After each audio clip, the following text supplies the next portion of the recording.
When we took her off the trailer, Winnie was the worst case that we've taken on here at our rescue. Somebody reported her to animal control, so they contacted us to see if we were able to take her. And we need to go help a mare who's in a super desperate situation. She was just skin and bones, just barely anything there. She was weak too because she didn't want to eat anything. The camera doesn't show how bad the weight loss is. We were just really unsure if she would be even able to make it.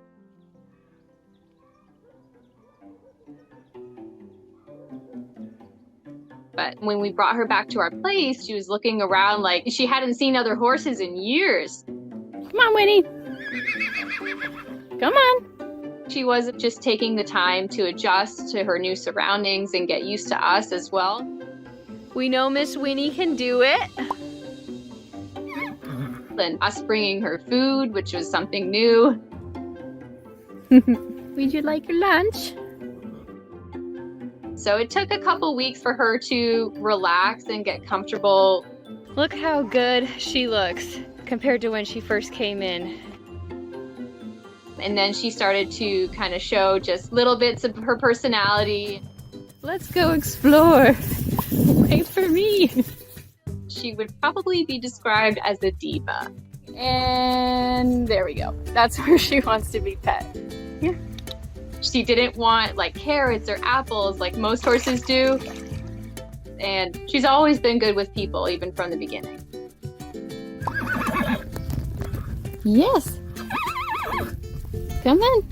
So we tried to introduce her to some other animals, and it almost seemed like she didn't really know what to do.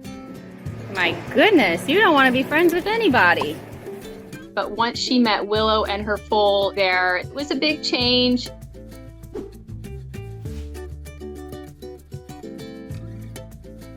With Willow, I think she saw a horse who was kind and gentle and that she felt like she could trust.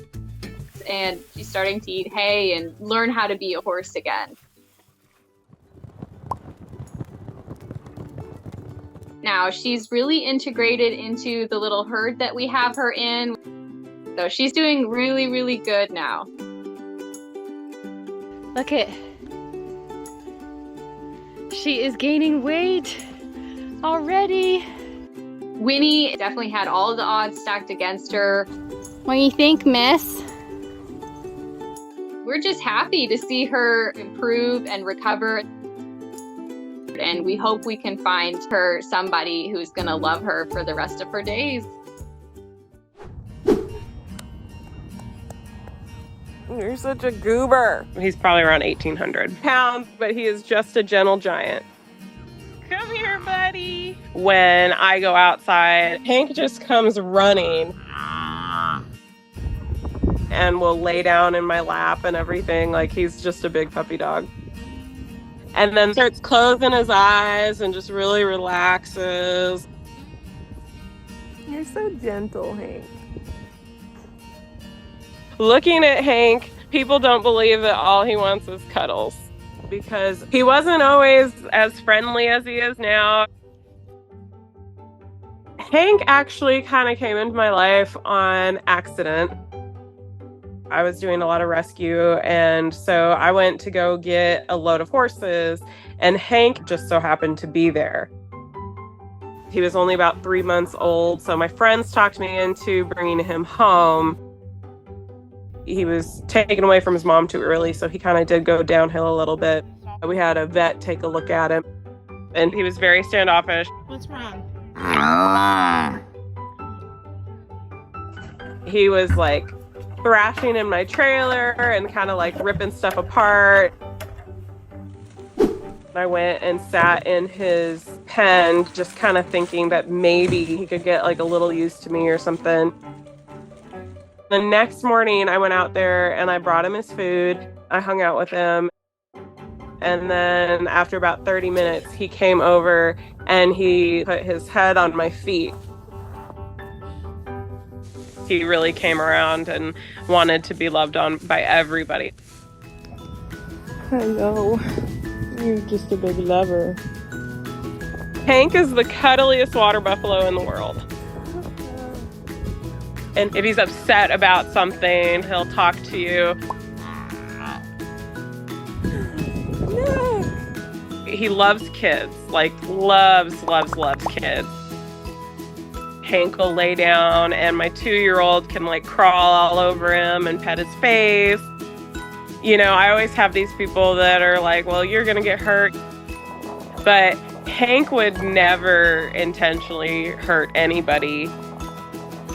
We try to set those boundaries to prevent any accidents from happening and such. Oh, you kiss me so much. And I always tell them, you guys are the luckiest kids in the world because you have an 1,800-pound brother. I definitely had second thoughts when I brought him home. And then he ended up just being kind of the love of my life. Hank is special. Like, all he really wants is just to be loved. I'm really glad that I brought him home.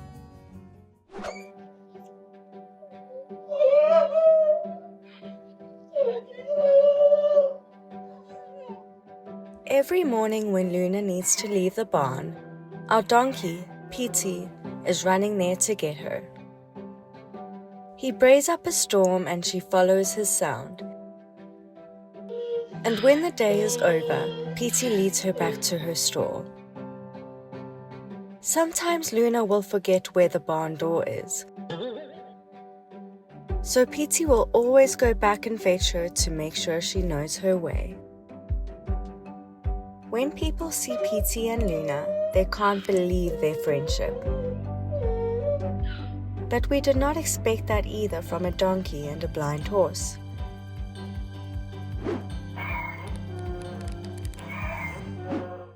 When Luna came to the farm, she was the most incredible horse ever. For 3 years, it was just one adventure after another. Until I started noticing how she would get lost at times. We called a vet to come in and check her out. Maybe there was something with her memory. And she told us that she had a condition called moon blindness. It was only going to get worse, so we needed to come up with a plan. And that's how we decided to bring a donkey into our family.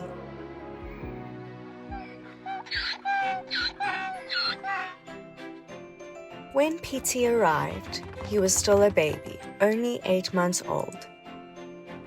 But he instantly gravitated towards Luna. It was almost like he knew she needed him. And the first day I took the horses out for a graze, Pety went straight into the barn to get his new sister. He quickly got a hang of everything. And ever since then, Pety has been Luna's personal navigator. It's unbelievable. Wherever Luna needs to go, she will always stop and make sure she hears Pety's hoofbeats behind her. Honestly, it never gets old, and we still wonder if it's real at times. Regardless, you will never find one without the other. Seeing how animals that are so different can help each other, and watching how Pety has helped Luna conquer her blindness is truly amazing.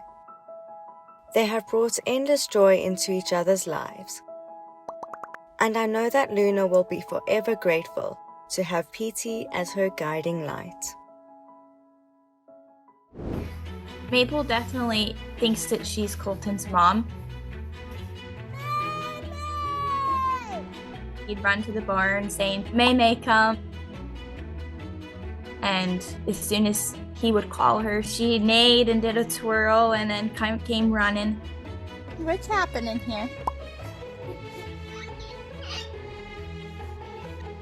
And then she's kissing him all up and down his face. They definitely have a true connection that's different than anybody else. When we moved here, I told my husband I want a horse. I went and I looked at her, and just instantly it was true love at first sight. She was a little anxious when I first got her. There she is. But I remember the first time I took my son, immediately she just started sniffing him up and down. It really eased my worries, and I don't really worry too much anymore. Your chiropractor appointment, huh? They just started a lot with meeting at the fence. Those two were grass picking and just sitting there. Now that he's gotten older, we would just do those daily chores together.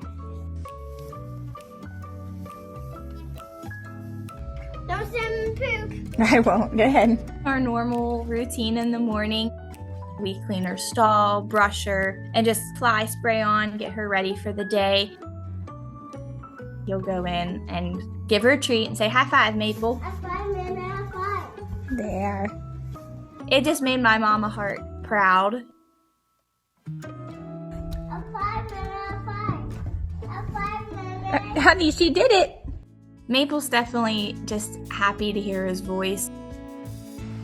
I was in the barn and I was looking through videos on my phone, and she heard his voice. Her ears perked up and she's like, "Where's my boy at?" I definitely didn't expect them to have such a strong bond. But Colton is definitely Maple's favorite person ever. That warm. She just has that natural charm and calmness and just a cute personality. Say hi. Hi.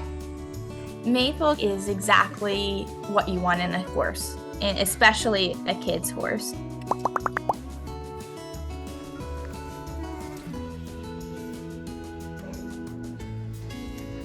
Now my dream is even expanded because my child loves my dream horse, and my dream horse loves my child more than me.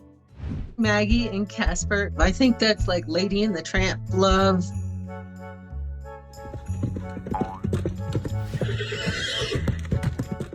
Sometimes Maggie will come up and rub Casper's chest.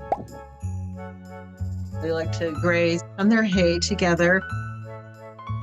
It's almost always Maggie in the lead and Casper following her.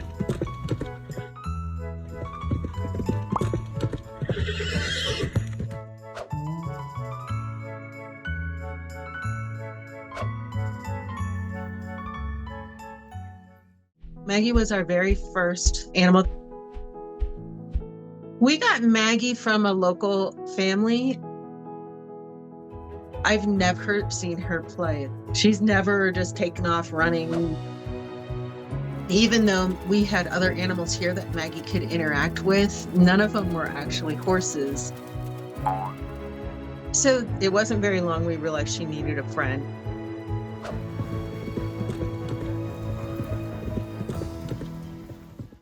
Casper was 24 at the time, and his left eye is gone completely. He lived alone, and he had no one to play with. So at first he was terrified of all the animals. But as soon as he met Maggie, it was over like that.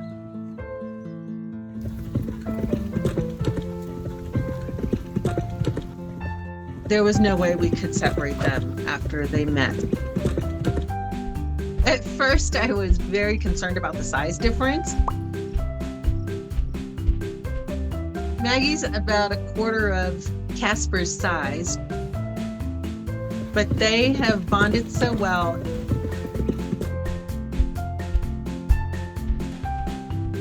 She's racing around our big paddock, and then you'll see Casper start to run around with her. But that was just her sassy side.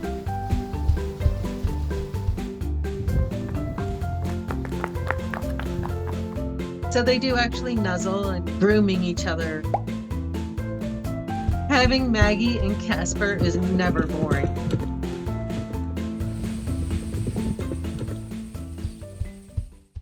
I think it's kind of funny and cute because of the size difference, but there is a real connection.